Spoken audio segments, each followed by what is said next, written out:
उसके घर में इतनी गरीबी थी कि जब वो चौथी क्लास में था तो उसके पिता उसकी पढ़ाई छुड़वाकर उसको काम पर लगाना चाहते थे। टीचर के समझाने पर जैसे तैसे पढ़ाई तो बच गई, लेकिन जिंदगी आसान नहीं हुई। उसने अपनी पढ़ाई का खर्च उठाने के लिए होटल में वेटर का काम किया। पिता के काम में हाथ बटाया। वो पढ़ता जा रहा था बिना ये जाने कि उसको बनना क्या है। लेकिन एक बार एक अधिकारी ने उसके पिता से रिश्वत मांगी और उस दिन शेख अंसार अहमद ने यह तय कर लिया कि वो एक अधिकारी बनेगा। महाराष्ट्र पीसीएस की परीक्षा वो पास नहीं कर पाया, लेकिन यूपीएससी की परीक्षा उसने पहली कोशिश में ही न सिर्फ पास कर ली, बल्कि 361वीं रैंक भी हासिल की।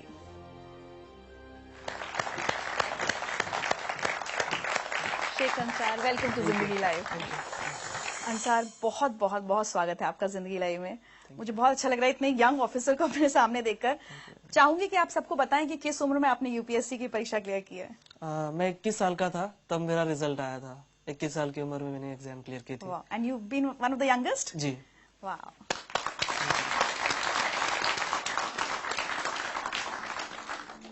बहुत गरीबी के दिन देखे हैं बचपन में?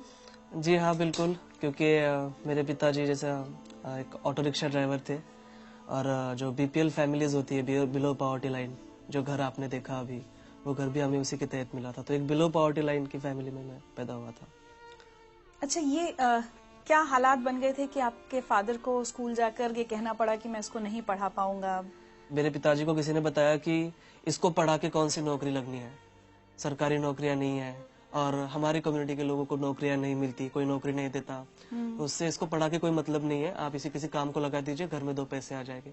एक मैसेज सुनवाते हैं आपको। जब उसके पिताजी स्कूल में आए तो वो बोले उसका नाम निकालने का है, अब उसको स्कूल में नहीं रखने का। फिर मैंने बोला क्या करेंगे फिर उसका, वो क्या करेगा? तो उसको कुछ तो भी काम धंधा दे के काम करेगा। तो मैंने बोला ये अच्छा नहीं, और वो जहाँ तक पढ़ना चाहे उसको पढ़ने। इन्हीं की वजह से एक्चुअली मैं आज यहाँ तक पहुँचा हूँ। अगर ये मेरे पिताजी को नहीं बताते तो शायद मैं कहीं रिक्शा चला रहा होता।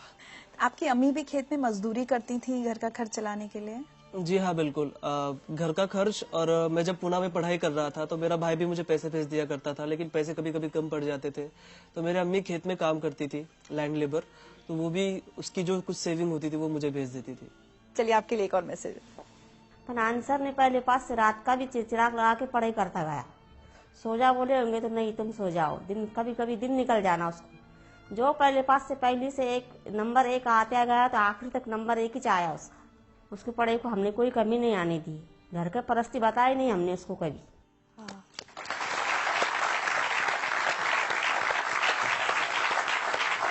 और उस दौरान भी परिवार की स्थिति तो बदली नहीं थी, दिक्कतें थी। उस समय भी आपको बहुत काम वाम करना पड़ा अपनी किताबों का खर्च उठाने के लिए।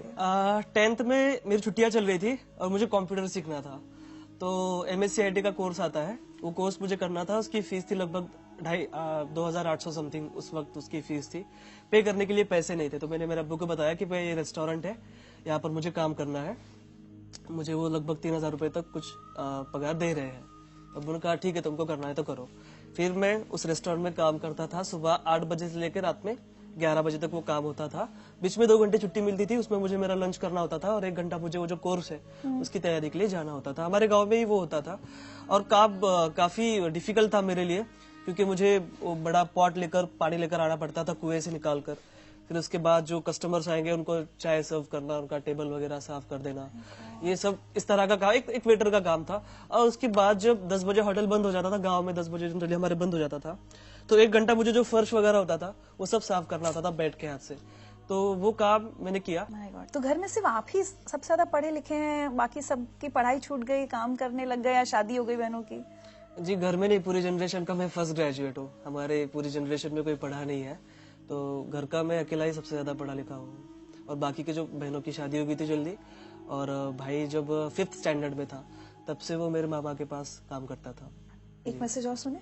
जी, मुझे स्कूल में जाना पसंद नहीं था, यानी मुझे इंटरेस्ट नहीं था उसमें पढ़ने के लिए, पढ़ाई के लिए।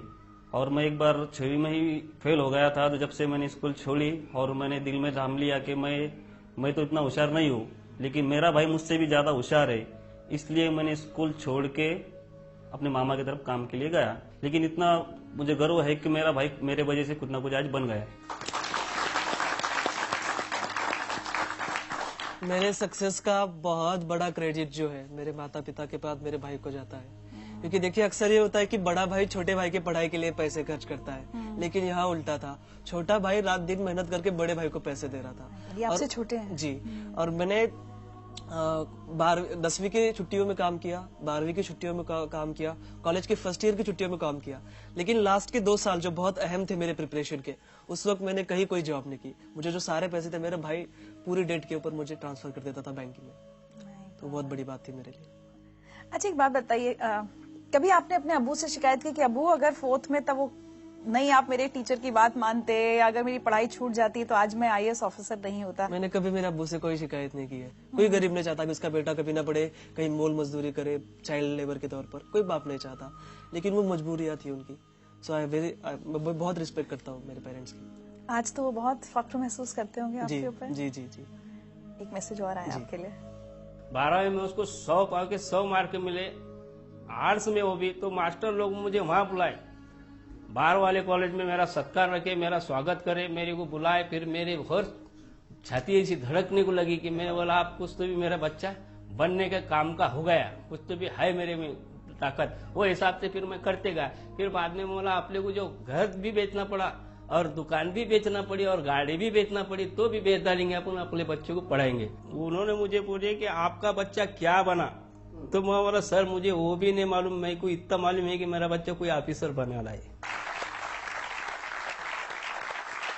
ये बताइए, अब ये सब हालात हो गए, उसके बाद ग्रेजुएशन, और दिमाग में ये कब आया कि मुझे UPSC, मतलब गांव में जैसे आप पले बढ़े, आपको पता भी नहीं होगा कि UPSC की परीक्षा भी कुछ होती है, तो ये सफर तक कैसे पहुंचे?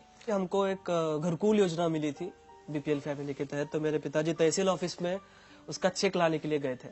वहाँ के ऑफिसर ने कहा कि देखो अगर आप मुझे 10% देते हो, 30,000 हमको तब मिल रहे थे, 10% अगर आप देते हो इसका 3,000 रुपए, तो मैं आपको अभी चेक आपका सैंक्शन करा दूंगा फास्ट इमीडिएटली।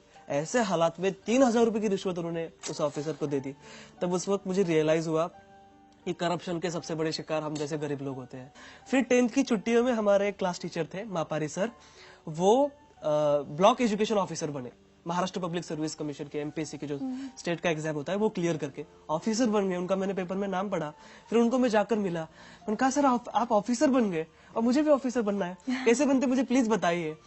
फिर उन्होंने मुझे MPSC के बारे में बताया।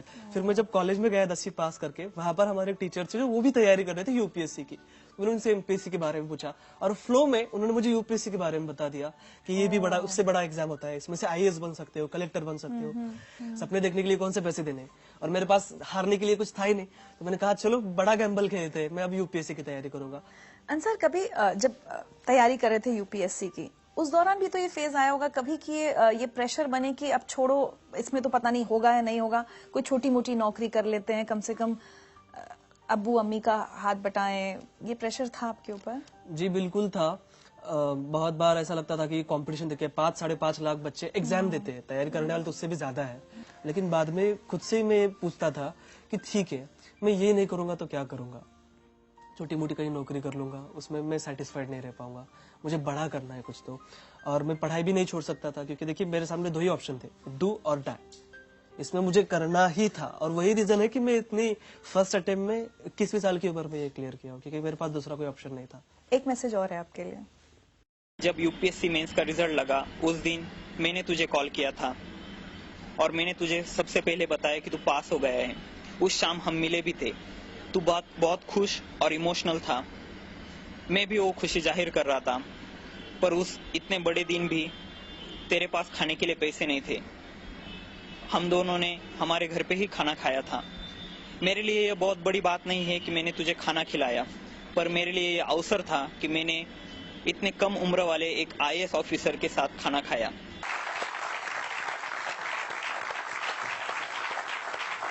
19 फरवरी के दिन मैं लाइब्रेरी में बैठा पढ़ाई कर रहा था और मुझे इसका फोन आया। मैंने कहा अंसार UPSC का रिजल्ट आ गया। मैंने कहा माय गॉड, मेरे वहां पर हार्ट बीट बढ़ गए, मैं समझ में नहीं आ रहा था मैं क्या करूं। उसने कहा तेरा रोल नंबर बता, मैंने कहा ले लो भाई। मैंने उसको मेरा रोल नंबर भेजा और उसने मुझे कॉल करके बताया कि कांग्रेचुलेशंस तुम पास हो गए हो। मैं आपको बता नहीं सकता कि वो खुशी क्या थी, मुझे ऐसा लग रहा था कि मैं 7वें आसमान पर हूँ, मेरे पैर जमीन पर ही थे, लेकिन मैं बहुत ज्यादा खुश था। उस दिन शिव जयंती थी, पूना में नगाड़े बज रहे थे और मुझे ऐसा लग रहा था कि मेरे जीत के लिए बज रहे हैं। शिव जयंती के दिन मुझे ऐसा लग रहा था कि मुझे गिफ्ट मिल गया हो कोई। मैं बहुत खुश था। मैं मेरे दोस्तों के पास गया, हमने सेलिब्रेट किया। अब डिसाइड किया कि चलो बाहर खाने के लिए चलते हैं। अब जनरली देखिए, एक रूल तो ये है कि जो कुछ जीतता है उसको ही खिलाना पड़ता है, उसको ही बिल पे करना पड़ता है। लेकिन मेरे फ्रेंड्स को पता था कि बंदे के पास पैसे नहीं है, तो उन्होंने कहा कि यार छोड़ो यार, बाहर क्यों जाना, रूम पर ही खा लेते। तो हमने उसके रूम पर ही खाना खाया था।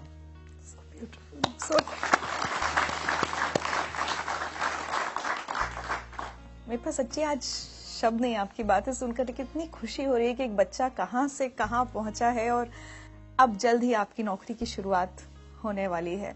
आपको लगता है अंसार, आप जहां से आए हैं, आपका जो बैकग्राउंड है, क्या वो आपको एक अलग ऑफिसर बनाएंगी? मैं ये सोचता हूँ कि मेरे लाइफ में मैंने जो फेस किया है वो किसी और को फेस ना करना पड़े।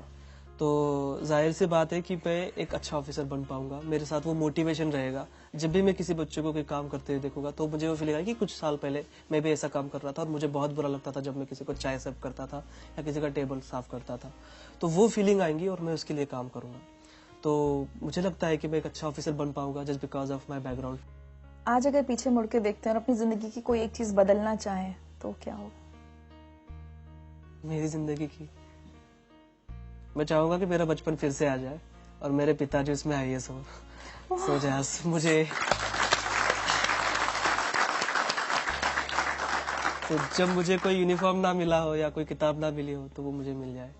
कोई एक मैसेज जो आप सब लोगों को, और सिर्फ जो यहाँ बैठे हैं वो नहीं, जो बहुत सारे लोग टेलीविजन पर आपको देख रहे हैं और उसमें से बहुत सारे IAS की तैयारी कर रहे होंगे, उनको क्या मैसेज देना चाहेंगे?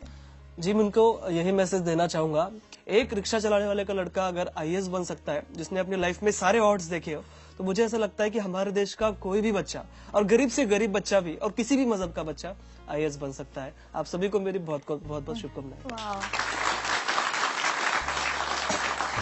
Thank you so much Ansar. और जैसे मैंने एक तोहफा आपके लिए, ताकि आप हमें और हमारे शो को भी याद रखें हमेशा।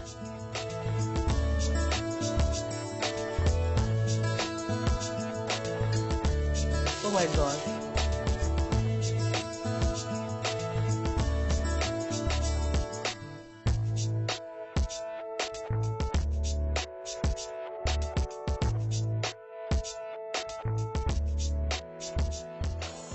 वाकई आज हम ये कह सकते हैं कि सपनों को जीना उन्हीं को आता है जिनको हर मुश्किल में भी मंजिल नजर आती है।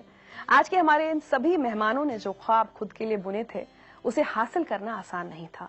बार बार गिरने के बाद ये संभले, और आज इन सभी की कहानियां लाखों लोगों के लिए एक प्रेरणा है, खासकर उन लोगों के लिए जो सपने देखने से नहीं कतराते, जो मुश्किलों का डट कर सामना करते हैं, जिनके ख्वाबों के आड़े गरीबी नहीं आती, जो किस्मत बदलना और मजबूरियों को हराना जानते हैं। और हाँ, अगर आप इन जैसे किसी होनहार बच्चे को जानते हैं ना, तो उसकी मदद जरूर कीजिएगा, उसका सपना पूरा करने में भागीदार जरूर बनिएगा, अच्छा लगेगा।